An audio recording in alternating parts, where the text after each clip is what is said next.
Regional coordinator సారణీదేవి.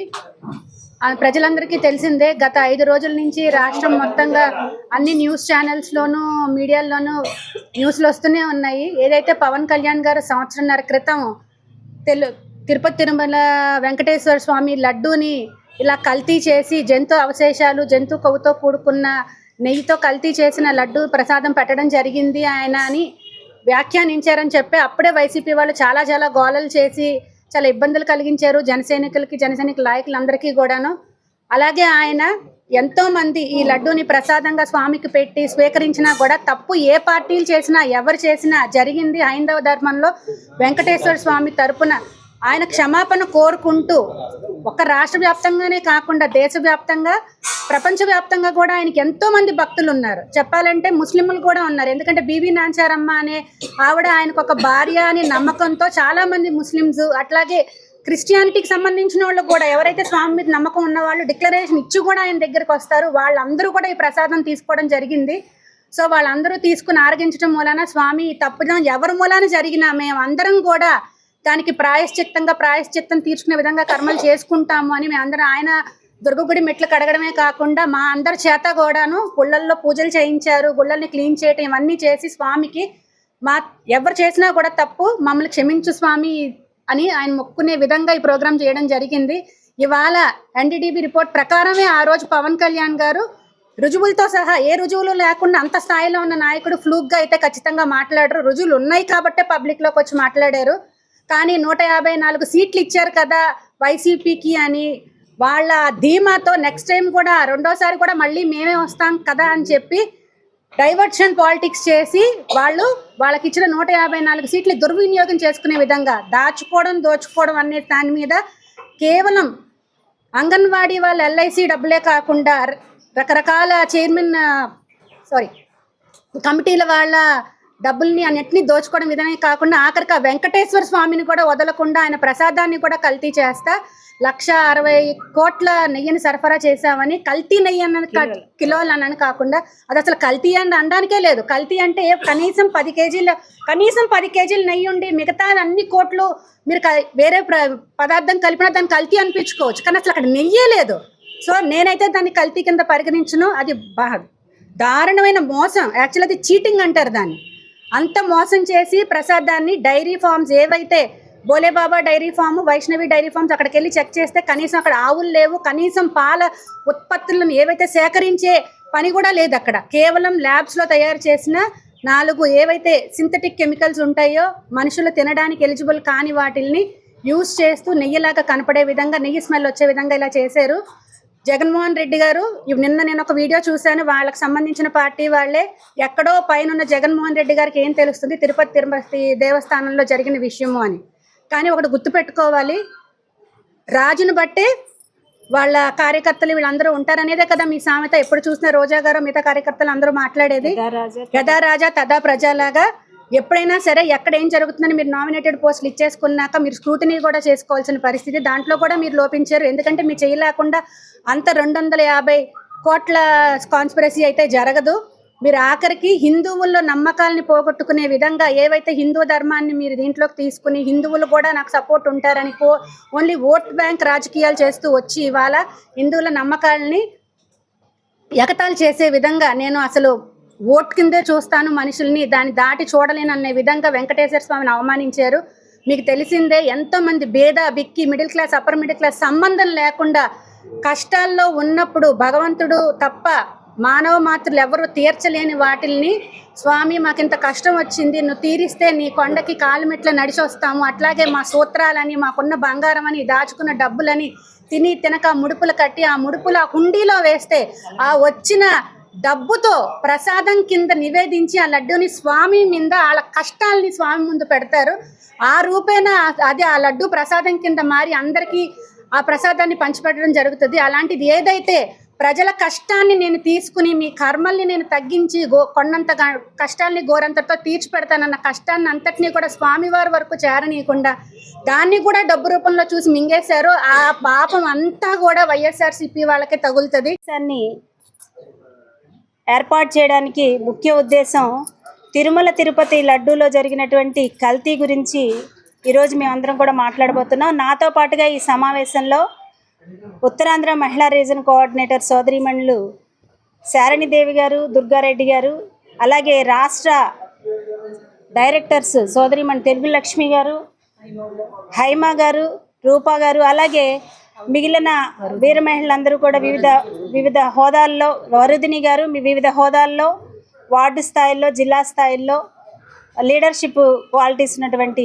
మహిళా సోదరీమణులందరికీ, అలాగే media సోదరులకి ముందుగా నమస్కారాలు తెలియజేస్తూ, ఏదైతే గత 4 రోజులుగా వైఎస్ఆర్ కాంగ్రెస్ పార్టీ వాళ్ళు పవన్ కళ్యాణ్ గారు గతంలో చేసినటువంటి ప్రాయశ్చిత్త దీక్షని అవహేళన చేస్తూ అనేక రకాలుగా కామెంట్స్ చేస్తున్నారు. తిరుమల తిరుపతి వెంకన్న స్వామి మనందరికీ కలియుగ దైవం, మనందరికీ ఆరాధ్య దైవం.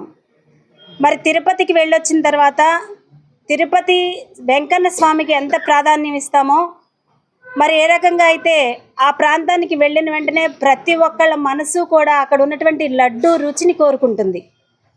మరి అటువంటి లడ్డూలో అపరాధం జరిగింది, కల్తీ జరిగింది అన్న విషయాన్ని గత సంవత్సరం ఎన్డీడీబీ రిపోర్ట్స్లో జంతువుల కొవ్వు ఆ లడ్డూలో కలిసింది అని ఎన్డీడీబీ రిపోర్ట్స్ ఇచ్చిన నేపథ్యంలో మాత్రమే పవన్ కళ్యాణ్ గారు ఈ విషయాన్ని టేకప్ చేయడం, ప్రపంచవ్యాప్తంగా ఉన్నటువంటి సనాతన ధర్మాన్ని నమ్మే ప్రతి ఒక్కళ్ళ హృదయాలను కదిలించే విధంగా వాళ్ళు చేసిన తప్పిదానికి మరి ఎటువంటి అనర్థాలని, ప్రకృతి వైపరీత్యాలని క్రియేట్ చేయొద్దు భగవంతుడా అని భగవంతుడికి ప్రాయశ్చిత్త దీక్షను ఆ రోజు ఆయన చేపట్టడం జరిగింది. మరి ఆ తర్వాత ఈ సంవత్సర కాలంగా వాళ్ళు సిట్ నివేదికతో మాకు సంబంధం లేదు, సుప్రీంకోర్టుకి దాన్ని అప్పచెప్పండి, సుప్రీంకోర్టు ద్వారా సిబిఐ ద్వారా ఎంక్వైరీ చేయించిందంటే సుప్రీంకోర్టే దాన్ని సుమటోగా తీసుకున్న తర్వాత ఒక 4-5 రోజుల క్రితం ఒక నివేదిక తయారు చేసింది. ఆ నివేదికలో అసలు ఆ లడ్డూ తయారు చేయడానికి నెయ్యి అనే పదార్థం ఏమీ ఉపయోగించలేదు అన్న రిపోర్ట్ వచ్చింది. దానికి వైఎస్ఆర్ కాంగ్రెస్ పార్టీ వాళ్ళు వక్రీకరిస్తూ ఆ రోజు మేము చేసిందేదో తప్పు అన్న విషయాన్ని మాట్లాడుతున్నారు. మేము ఒకటే తెలియజేస్తున్నాం, జంతువుల కొవ్వు కన్నా కూడా ఇంకా ప్రమాదకరమైనటువంటి రసాయనాలు మోనోగ్లిజరైడ్స్ అనేవి ఒక కొవ్వుని 200 నుంచి 250 సెంటీగ్రేడ్ల మీద వేడి చేస్తే మోనోగ్లిజరైడ్స్ ఫామ్ అవుతాయి.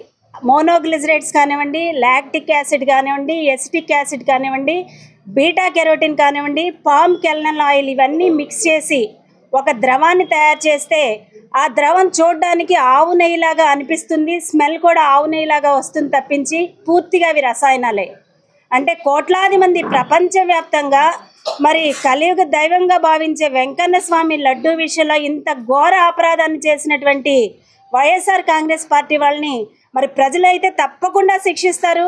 ఒకవేళ ఈ రోజు ఏ శిక్ష జరగకపోయినా రేపు దైవ సన్నిధిలో తప్పనిసరిగా నరకంలో వాళ్ళు మాత్రం ఈ బాధను అనుభవించాల్సిన అవసరం తప్పకుండా వస్తుందన్న విషయాన్ని తెలియజేస్తూ, మరి ఏదైతే ఎన్డీడీబీ రిపోర్ట్స్ ప్రకారం పవన్ కళ్యాణ్ గారు ప్రాయశ్చిత్త దీక్ష చేస్తే అవహేళన చేస్తున్నారు. ఈరోజు మేము జనసేన పార్టీ తరపు నుంచి మేము ఒకటే అడుగుతున్నాం, నిజంగా మీకు చిత్తశుద్ధి ఉంటే ఆనాడు ముఖ్యమంత్రిగా ఉన్నటువంటి వ్యక్తికి సనాతన ధర్మం మీద చిత్తశుద్ధి ఉంటే మరి ముఖ్యమంత్రి స్థాయిలో ఉన్నటువంటి వ్యక్తి తన భార్యతో కలిసి తిరుమల తిరుపతి వెంకన్న స్వామి బ్రహ్మోత్సవాలకి పట్టు వస్త్రాలు సమర్పించాల్సినటువంటి ఆనవాయితీ ఉన్నటువంటి మన రాష్ట్రంలో ఏనాడన్నా నీ భార్యను తీసుకుని ఒక్కసారన్నా తిరుమల తిరుపతి స్వామి దర్శనం చేసుకున్నావా? డిక్లరేషన్ మీద సైన్ చేస్తేనే అన్యమతస్కులు వెళ్ళాలనే సిద్ధాంతానికి తూట్లు పొడిచి అక్కడ కూడా ఆ నిబంధనలను పాటించకుండా గతంలో ఏవైతే మరి అంతర్వేదిలో ఉన్నటువంటి రథం కాలిపోతుంటే ఎవడో పిచ్చోడు వచ్చి కాల్చేశాడు అన్నారు. మరి విజయనగరంలో ఉన్నటువంటి రామతీర్థంలో రాముల వారి విగ్రహాల తల నరికేస్తే అది కూడా ఏదో బాధ్యత లేనట్లుగా మాట్లాడారు. అలాగే కనకదుర్గమ్మ అమ్మవారి ఉత్సవ విగ్రహాలకు సంబంధించినటువంటి సింహాసనానికి అపచారం జరిగితే అది కూడా బాధ్యత లేకుండా ఉన్నట్టు మాట్లాడారు.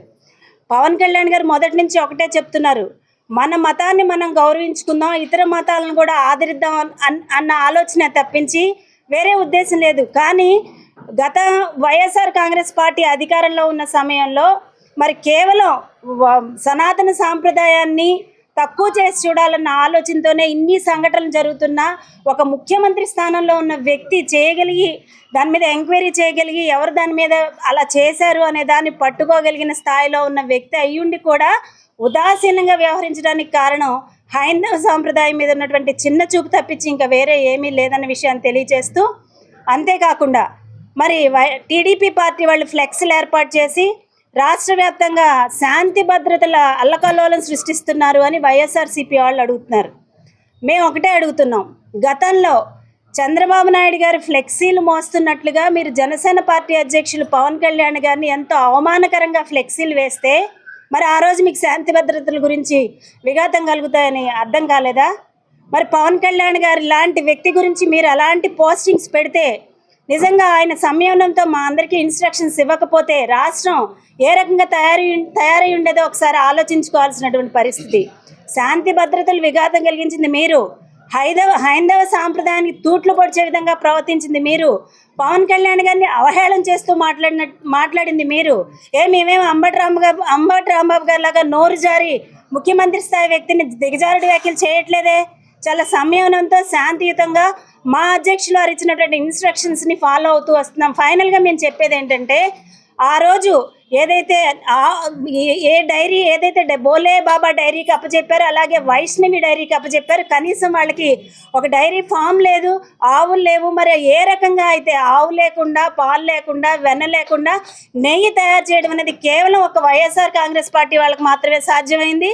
మరి కేవలం 400 రూపాయలకే 400 రూపాయలకి కిలో నెయ్యి ఏ రకంగా వస్తుందండి? ఒక నువ్వుల నూనె రాదు. అలాంటిది ఆ 400 రూపాయలకి నెయ్యి తేవటం ఏంటి? దాన్ని 25 రూపాయలు మిగిల్చుకోవటానికి చిన్న స్థాయి వ్యక్తులు కక్కుర్తి పెడితే పెద్ద స్థాయి వ్యక్తులు కోట్లలో కక్కుర్తిపడి దాదాపుగా స్వామివారి సంపద, స్వామివారి ధనం 230 కోట్లు దుర్వినియోగం చేసి వాళ్ళు అధికారంలో ఉన్న సమయంలో 1,60,00,000 కిలోల నెయ్యిని సరఫరా చేస్తే దాంట్లో 60 లక్షల కిలోల నెయ్యి కల్తీ అనేది తేలింది.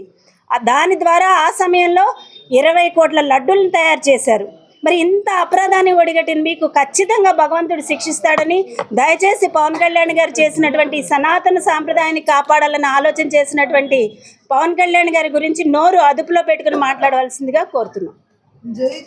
భావాలు దెబ్బతీసే విధంగా, వాళ్ళ నమ్మకాలను దెబ్బతీసే విధంగా, వాళ్ళ భక్తి భావాలను హేళన చేస్తూ ఈరోజు ఒక లడ్డూని అపవిత్రం చేసి ఇంతమంది మనోభావాలను దెబ్బతీస్తే దానికి ఆ అపచారాన్ని ప్రజలకి తగలకుండా ఆ భగవంతుని వేడుకుంటూ వీళ్ళు చేసిన వైసీపీ వాళ్ళు చేసిన తప్పులను కూడా క్షమించమని కోరుకుంటూ ఒక దీక్షను పూనుకున్నటువంటి పవన్ కళ్యాణ్ గారిని ఈరోజు అవహేళన చేసి మాట్లాడుతున్నటువంటి వైసీపీ నాయకులందరికీ కూడా మేము చెప్పేది ఒకటే, మీరు కేవలం ఓట్ల కోసం, రాజకీయాల కోసం, దాచుకోవడం కోసం, దోచుకోవడం కోసం మీరు రాజకీయాలు చేశారు. కానీ ఈరోజు మా నాయకుడు ఎవరైతే ఉన్నారో ప్రజల సంక్షేమం కోరుతూ, ప్రజల మనోభావాల్ని గుర్తిస్తూ, వాళ్ళ భావాలకి, వాళ్ళ భావజాలాలకి కూడా గౌరవిస్తూ రాజకీయాలు చేస్తున్నటువంటి మా నాయకుడి మీద మీరు చేస్తున్నటువంటి నిందలన్నీ కూడా ఈ భగవంతుడు అనేవాడు పైనుంచి ఖచ్చితంగా చూస్తూ ఉంటాడు.